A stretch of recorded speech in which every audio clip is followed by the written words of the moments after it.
In Mark chapter 6, we see the feeding of the 5,000. We need to remember that Mark is the shortest gospel, and one of his favorite words is immediately.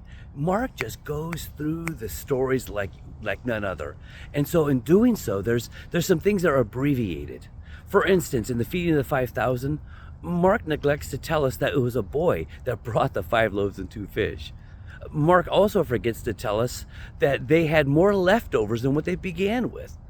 And then afterwards, when they got in the boat and Jesus would walk out on the water to meet them, they forget to add that Peter said, "Hey, Lord, if this is you, call me out into the water." And Peter would also walk on the water. Mark would also forget to add that when Jesus finally got on the boat, that they were immediate in the place where they wanted to be all along. But the thing that Mark does add, the amazing thing, is not these things on the outside, but on the inside.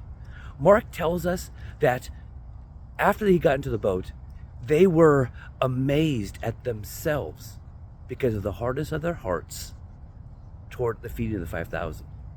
Now, we don't think that he was mad, that they were mad that Jesus was feeding people.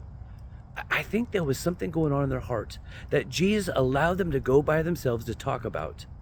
Maybe they were a little entitled or insecure.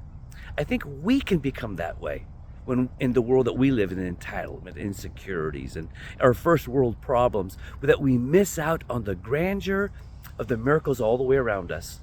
Whether it's a rainbow, whether it's a blossoming flower, or a baby being born, or puppies, or even better yet, eternal life. We can miss out when we forget about that place of atonement.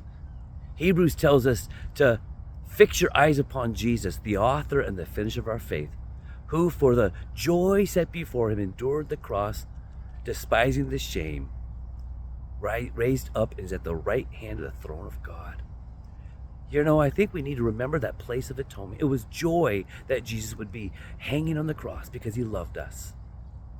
May the joy of the Lord fill your heart today, be your strength, as you just consider the miracles around you and place your eyes on Jesus.